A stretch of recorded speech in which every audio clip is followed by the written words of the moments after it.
Salut à tous, on continue notre tour du monde bimensuel grâce aux entrepreneurs français de l'étranger, nos French Boss qu'on va retrouver tous les 15 jours. Et aujourd'hui, eh bien, ce tour du monde, il va nous emmener au nord du continent nord-américain.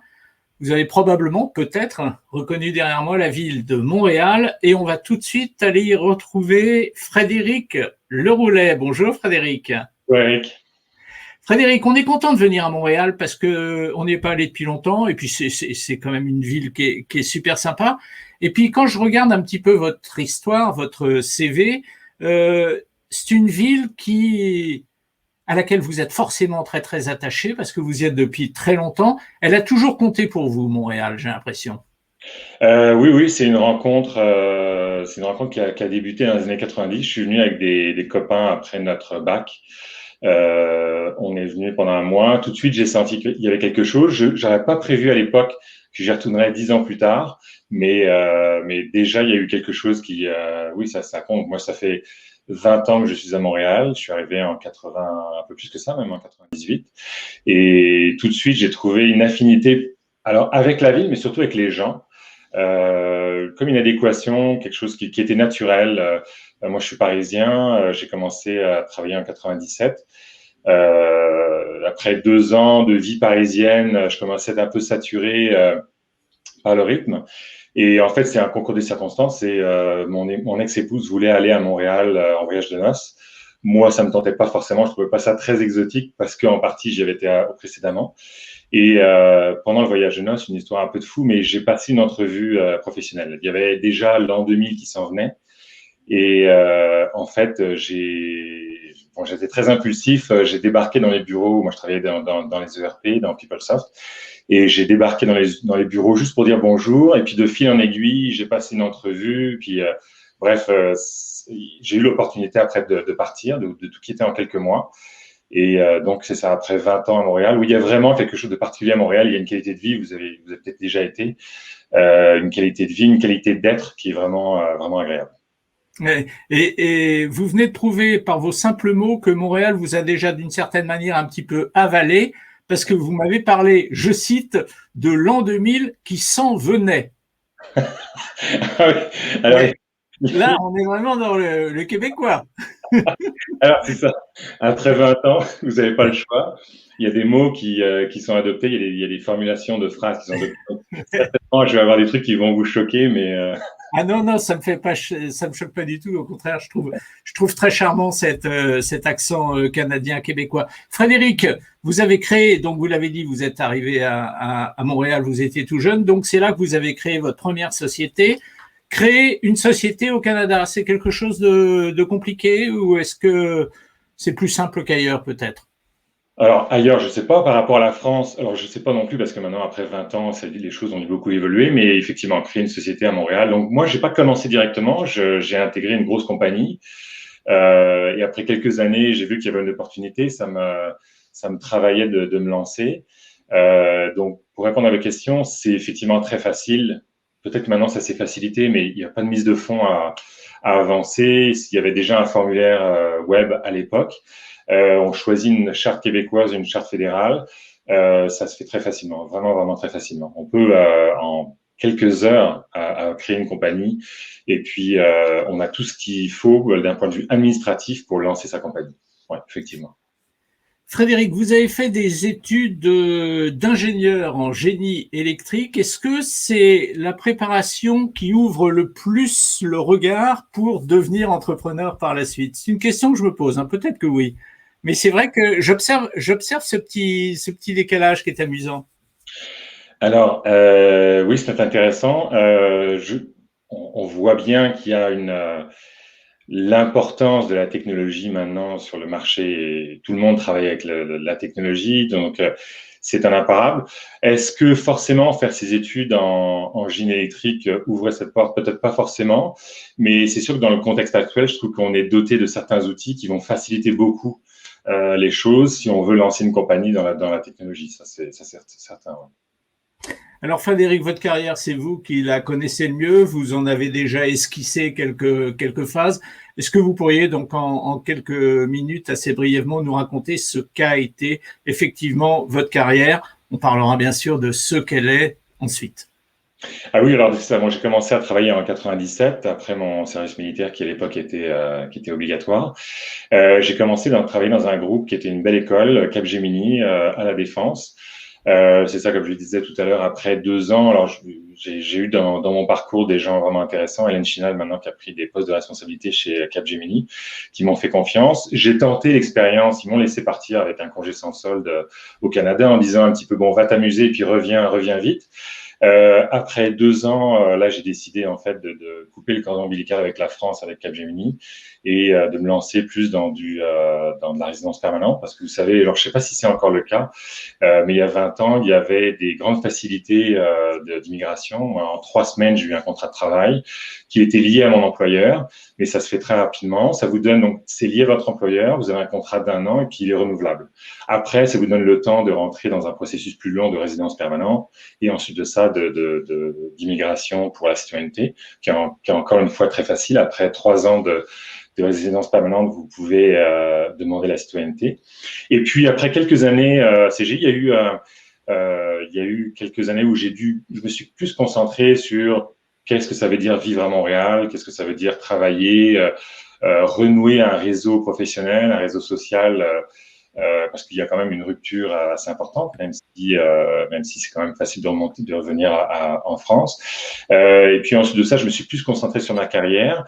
Là, dans les différents, donc j'étais consultant, PeopleSoft, donc dans les ERP.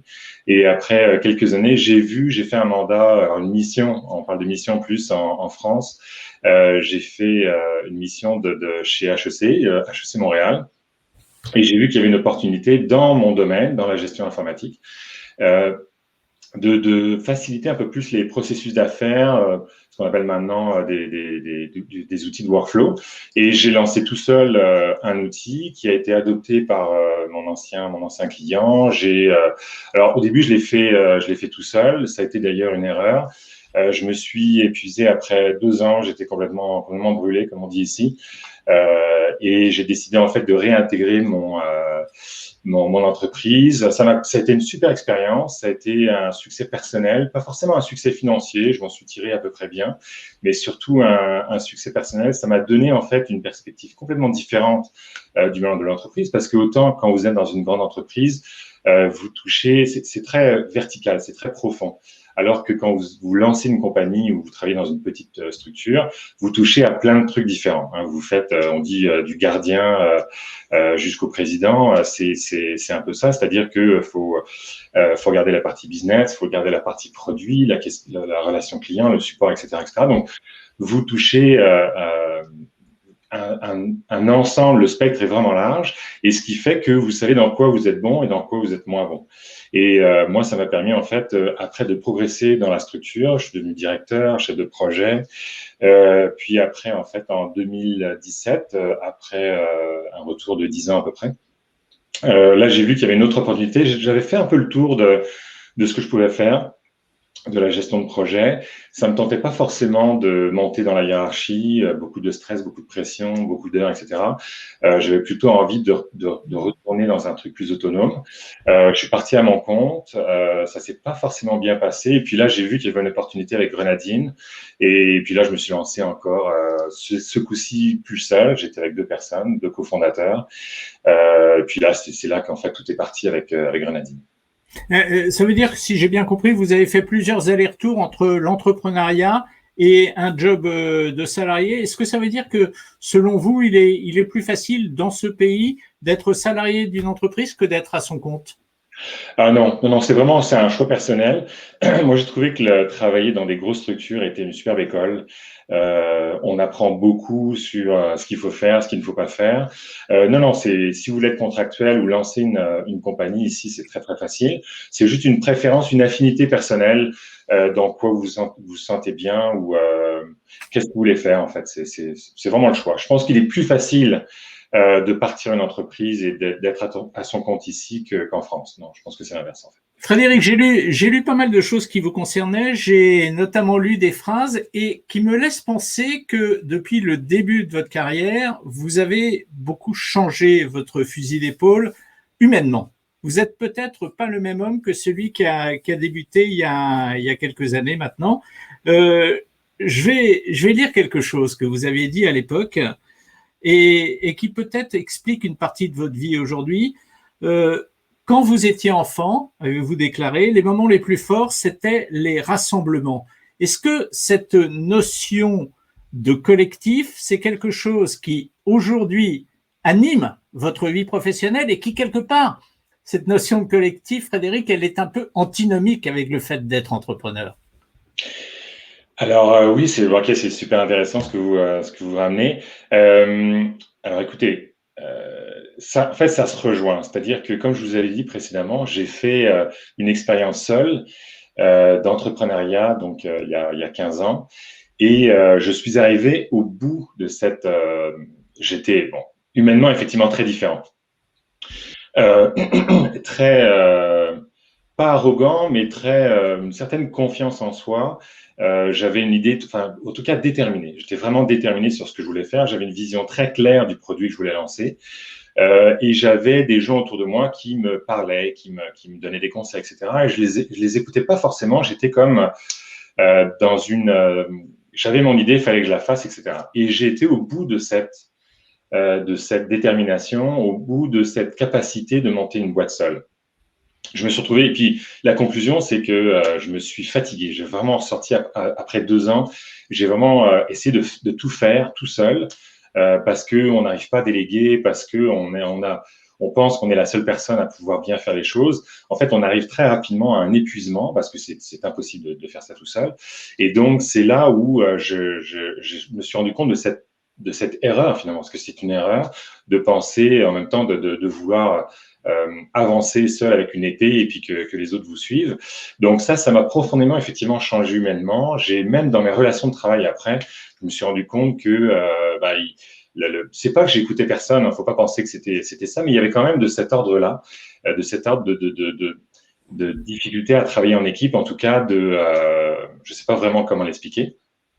Mais ça m'a permis en fait humainement de changer. Et puis même, si vous voyez mon parcours personnel après, je suis rentré dans des associations.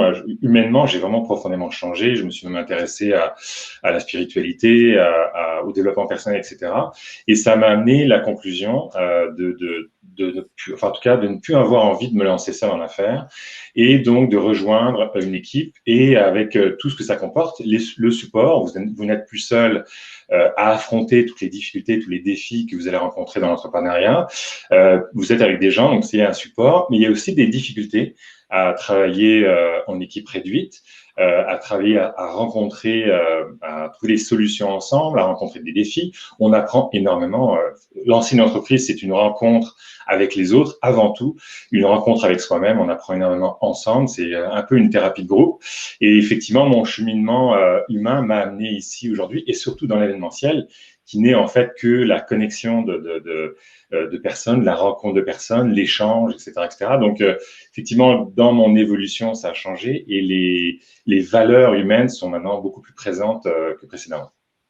On va en parler tout à l'heure. On va parler effectivement de ce que vous faites aujourd'hui et de cette place qu'ont les valeurs humaines dans le travail que vous menez au quotidien aujourd'hui. Mais auparavant, regardez là, cette image, vous la connaissez par cœur puisque c'est l'image qui est sur votre profil LinkedIn sur Internet.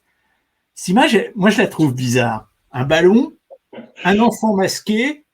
Qu'est-ce qu'elle veut dire, cette image, Frédéric? Je pense que c'est un peu, c'est le petit garçon super-héros qui veut aider. Je pense que c'est l'intention qu'il y a derrière. Je sais pas, je vais pas faire une analyse profonde du truc. Je sais pas si je serais capable, mais en tout cas, c'est ça. Je pense on est tous, on a tous, en tout cas, moi, je suis motivé par l'envie l'envie d'aider, l'envie de collaborer, l'envie de construire. Et puis, oui, il y a un peu l'image j'aime beaucoup, c'est très attendrissant, un super-héros, un petit garçon, parce que ça montre en fait beaucoup de fragilité en fait. Il y a une très belle intention, mais il y a en même temps beaucoup de fragilité. Donc oui, c'est drôle que vous ameniez cette image dans la conversation. Ouais. Non, mais c'est vrai qu'elle est originale.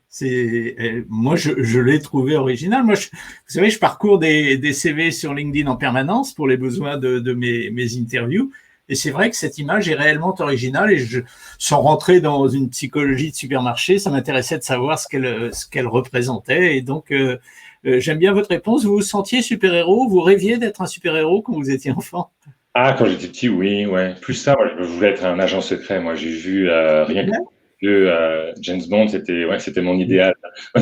J'ai complètement changé sur ma vision des choses, mais oui, oui, je pense que en chaque petit garçon, il y a quand même une envie d'être super-héros. Mais cette image-là, pour revenir 2 secondes, c'est ce que j'aime beaucoup, c'est l'intention derrière, c'est l'envie d'aider. C'est pour ça qu'on a mis le logo de Grenadine, parce que euh, être entrepreneur profondément, pour moi, c'est envie de remplir. Vous avez un problème et vous voulez corriger le problème, en tout cas trouver une solution à un problème là. Donc il y a une intention profondément bonne d'aller aider les gens, surtout dans un domaine, parce qu'en fait c'est le croisement, c'est la rencontre en fait des geeks, des informaticiens et des gens de métier dans l'événementiel qui sont en grande majorité des femmes et qui sont pas du tout technologiques. De plus en plus, parce qu'il y a une connaissance globale de la technologie, mais là c'est vraiment 2 mondes qui se rencontrent. Est-ce que vous venez de parler de geek? Est-ce que aujourd'hui encore, après plus de 20 ans de carrière, est-ce que vous vous sentez encore le geek que vous étiez? Beaucoup moins, enfin différemment, mais oui, j'ai un profond attachement à la technologie. Puis en fait, c'est un peu ce qui a explosé dans nos vies depuis 30-40 ans. Oui, je me sens encore un peu moins. En fait, c'est un peu un grand écart. En fait, c'est une petite contradiction entre une passion pour la technologie et en même temps une passion beaucoup plus humaine. Vous avez raison que j'ai changé beaucoup en 20 ans. Alors, Grenadine, Frédéric, vous en avez parlé à plusieurs reprises depuis le début et pour cause, c'est pour ça qu'on est l'un en face de l'autre aujourd'hui et c'est votre quotidien. Alors, c'est une société que vous n'avez pas créée, mais dans laquelle vous vous occupez des fonctions on ne peut plus importantes. Alors, racontez-nous un petit peu ce qu'est Grenadine et ce que vous y faites. Oui, donc Grenadine, c'est une solution SaaS, donc Software as a Service. C'est une solution donc de gestion d'événements. Donc, on aide les organisateurs d'événements à planifier, à promouvoir, à vendre et à organiser, à opérationnaliser un événement. Donc, il y a différents morceaux. Je ne vais pas rentrer trop dans le technique, mais vous avez une console d'administration, vous avez un site internet d'événements qui va permettre de faire la promotion de l'événement, montrer le programme, montrer les participants, montrer les présentateurs, montrer aussi les organisations qui sont partenaires. Et vous avez tout un module de vente de billetterie, de vente de billets, pardon, de billetterie, qui est plus pour la partie vente en ligne de billets, paiement par carte de crédit. Et vous avez aussi des applications mobiles. Donc c'est l'ensemble du processus de gestion d'événements. Vous avez la planification, vous avez ensuite la promotion, la vente, et ensuite de ça, la réalisation de l'événement, donc avec des applications mobiles. Puis on a un dernier composant qui est un peu plus technique, qui est des API qui permettent d'intégrer notre solution avec des systèmes d'entreprise. Alors, en gros, l'événementiel, c'est très large. Hein. Ça va du goûter au mariage, au progrès international. Donc, nous, on est plus à droite du spectre. On est plus dans les événements de 200 personnes et plus, jusqu'à notre corps à date, je pense que c'est 80 000 personnes. Ce sont des gros événements avec des agendas plus ou moins compliqués. C'est une des forces de la solution. Donc, vous avez des différentes sessions, des plénières, des ateliers. Puis là, ça peut aller plusieurs dizaines de sessions jusqu'à plusieurs milliers. On a battu le record du nombre de sessions dans un seul événement à 4000 sessions l'an dernier. Et donc, c'est plus pour des conventions, conférences, congrès. C'est ce que je peux vous dire, c'est ça. Mais en ce moment, l'événementiel, c'est compliqué, j'imagine. Enfin, c'est compliqué chez vous, à Montréal, comme partout dans le monde. Les interdictions de présentiel, elles doivent restreindre considérablement. Sinon restreindre, du moins changer votre manière de procéder au quotidien. Alors effectivement, nous, ça a été comme un coup de côté, voire même frontal en fait. Ça a complètement paralysé le domaine de l'événementiel. Il y a eu comme il y a eu comme vraiment un choc. Et là, tout le monde s'est regardé en disant, qu'est-ce qu'on fait? On ne peut plus faire d'événements en présentiel. Qu'est-ce qui va se passer? Et pendant je dirais les 2-3 premiers mois, alors il y en a tout de suite qui sont partis, on va dire, OK, on va faire du virtuel, on peut plus faire présentiel, on va faire du virtuel, mais qu'est-ce que ça veut dire de faire un événement virtuel? Et d'autres ont réfléchi, ont pris un peu plus de temps. Donc, j'ai eu récemment des statistiques intéressantes. Dans les événements, il y a à peu près il y a trois tiers. Un premier tiers ont décidé d'annuler complètement l'événement et puis d'attendre l'édition prochaine. Un autre tiers a décidé de repousser, donc attendre, donc écouter de repousser de quelques mois, voire même une année ou deux. Des grands congrès, Montréal accueille et chaque année des grands congrès internationaux. Eux ont systématiquement décidé de repousser. Donc le carnet de commandes pour 2022-2023 est prêt et vraiment à craquer.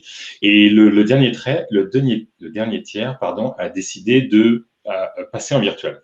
Et là, la problématique du virtuel est très différente. Maintenant, on n'est plus familier avec des rencontres comme on fait en ce moment avec des outils comme que vous utilisez, du Zoom, du Microsoft Teams, etc. Mais à l'époque, il y avait déjà de façon un peu plus marginale, il y avait déjà des événements virtuels. Mais la grande majorité, c'était des événements en présentiel. Et là, il y a vraiment une profonde réflexion sur du métier. C'est qu'est-ce que ça veut dire de faire des événements virtuels? Quelles sont les problématiques? On ne peut pas asseoir quelqu'un de 8 heures du matin à 5 heures de l'après-midi devant une session Zoom. Ça va être infernal. Donc, vraiment, le domaine, même nous, on s'est posé la question, est-ce qu'on va complètement virtuel? Parce que ça pose d'autres problématiques de technologie, la capacité de serveurs, ce qu'on fait en ce moment, le streaming de vidéos, ce sont des problématiques vraiment différentes. Donc, est-ce qu'on fait un 180? Parce qu'on a parlé beaucoup de pivoter vers du virtuel. Est-ce que nous, on se remet en question ou est-ce qu'on va plutôt vers un truc qui est plus hybride? C'est-à-dire qu'on offre la possibilité de faire du virtuel et on laisse quand même, on se concentre encore sur du présentiel, sachant que dans les prochains mois à venir, il va y avoir de l'hybride. Donc, le virtuel va rester. Je pense que tout le monde est d'accord là-dessus. Mais ça va aller du hybride et vers du retour en personne dès que ça sera possible. Parce que ça ne veut pas dire que les vaccins vont du jour au lendemain permettre un retour. Ça va être un retour progressif, un retour local, ensuite au niveau, mettons pour nous, une province, ensuite de ça, un pays. Donc, tant qu'il n'y aura pas un libre-échange sur la planète pour que les gens puissent assister en présentiel, il va y avoir, on va voir comme ça un retard finalement pour revenir en présentiel. Donc oui, ça a été une grosse perturbation, mais ça a été aussi l'occasion de se remettre en question. Et je pense que les solutions qu'on a amenées pour le virtuel vont transformer radicalement l'événement futur. N'empêche que l'événementiel, comme beaucoup d'autres métiers, évidemment, ça a été particulièrement touché, effectivement, par cette pandémie, alors que l'ingénieur que vous faites, féru de technologie, eh bien, la technologie, elle a été moins touchée, paradoxalement, enfin, pas paradoxalement, d'ailleurs, au contraire, elle a plus bénéficié du Covid. Est-ce que par moment, vous vous êtes dit, mais j'aurais peut-être mieux fait de rester un geek? Alors effectivement, on dit que dans chaque crise, il y a une opportunité. Pour nous, c'était une opportunité, effectivement. Avant, le logiciel d'événement était comme un outil, c'est-à-dire que c'était nécessaire pour assister, enfin pour faire la promotion de l'événement, pour vendre les billets. Mais par contre, une fois dans l'événement, c'était un peu, bon, on a une application mobile au niveau dans sa poche, on la consulte un petit peu, mais le cœur de l'événement, c'était le présentiel, les gens qui parlent, etc., etc. Alors que là, d'un coup, l'opportunité pour nous, c'était que l'outil informatique se retrouvait au cœur de l'événement. C'était le média par lequel que les gens utilisaient pour assister à l'événement. Donc, il y avait cette opportunité. C'est sûr qu'on a été déstabilisé, surtout nous, on était complètement orientés dans le présentiel, mais on a eu la chance aussi d'avoir des clients qui nous ont fait confiance. On s'est transformés ensemble et ça a été l'opportunité. Alors, nous, on a pour juste vous expliquer, vous donner des chiffres, on avait des croissances de chiffre d'affaires qui étaient à 2 chiffres, même dernière année, on a fait 65%. Ça a été brutal, on a fait, je pense, 2% l'année dernière à cause du Covid, mais au moins, ça a été une croissance, ce qui est quand même une belle réussite. Et principalement parce qu'on a travaillé avec les clients qu'on avait et puis on s'est transformés ensemble. Donc non, il y a eu des périodes de doute, je vous dirais, surtout au début de l'été, une fois que le choc est passé, et puis, OK, qu'est-ce qui va se passer? Donc là, ça a été dur parce qu'il a fallu se retrousser les manches et puis développer des nouvelles solutions pour le virtuel. Mais après, rapidement, en fait, on a vu des opportunités de travailler avec nos clients. Une question à l'homme. Maintenant, l'homme, Frédéric Leroulet. L'événementiel, tous ces univers-là, ils ont des codes.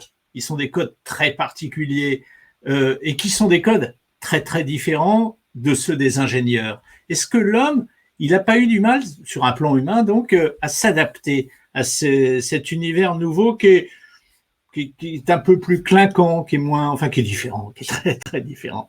Alors oui, OK, c'est une très bonne question. En fait, ce qu'on se rencontre rapidement en fait dans l'événementiel, c'est que encore une fois, l'amplitude des différents événements est énorme. Vous prenez par exemple une exposition, ça va être très différent d'un festival, ça va être très différent même entre les conférences.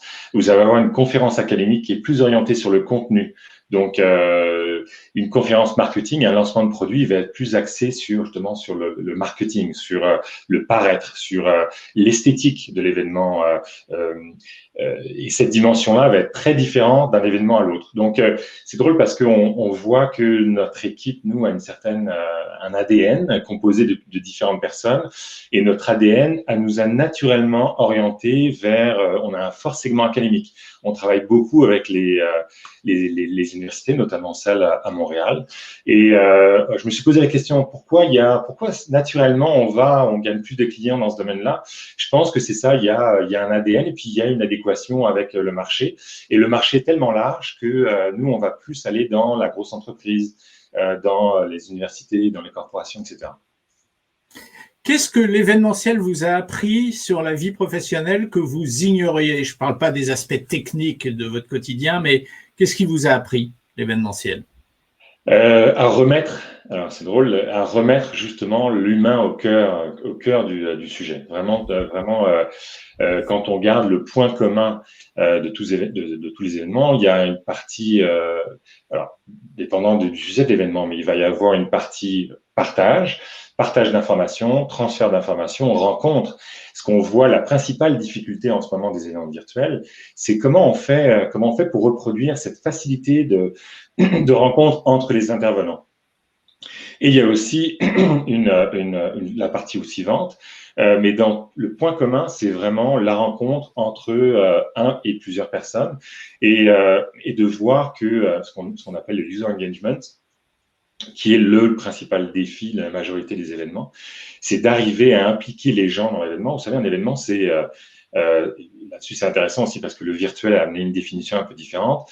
Vous êtes pris dans votre vie active, vous savez que vous allez, mettons, un congrès ou un séminaire d'une semaine à telle place, donc vous inscrivez, et puis ensuite de ça, vous allez à l'endroit. Là, il se passe plein de choses, c'est très dense, beaucoup de rencontres, beaucoup de contenu. Ensuite de ça, vous retournez chez vous, la vie professionnelle reprend. Et puis, il y a eu comme ce choc qui avait une définition très claire dans le temps. Là, le virtuel a effacé cette définition. Maintenant, les gens, déjà, on a un client qui s'appelle VidCon, qui fait des grosses conférences de YouTubers et qui a rapidement vu qu'ils ne pouvaient plus faire un événement de quelques jours. Ils ont fait un événement sur tout l'été, avec des sessions éparpillées sur tout l'été, pour maintenir une communauté intéressante, parce que c'est ça aussi, le virtuel permet d'aller atteindre des gens d'un autre continent qui ne viendraient pas forcément à votre événement si c'est en présentiel. Donc, atteindre une communauté plus large, voir une définition dans le temps qui est un peu plus, qui transpire un peu plus qu'un truc très fermé dans le temps. Mais ça reste que ça expose en fait l'importance des connexions humaines. Et donc, ce que les événements virtuels ont beaucoup de mal à faire en ce moment, c'est reproduire la qualité du contact humain. Et je pense on facilite, mais on n'arrivera jamais à le reproduire aussi bien qu'avec un événement en présentiel. Frédéric Leroulet était depuis Montréal l'invité de French Boss, cet homme qui glisse entre les deux expressions connexion humaine et poignée de main le mot data, ce qui est une performance. Frédéric, on a été content de nous entretenir avec vous et de voir la manière dont vous vivez effectivement ce glissement que vous avez opéré. L'ingénieur est devenu aujourd'hui un homme qui joue collectif et qui pense beaucoup à la relation humaine. On a été content d'observer ça chez vous, Frédéric. Bon, merci beaucoup, Eric. Je vous remercie beaucoup. Très Et intéressant. merci d'avoir été avec nous. Merci.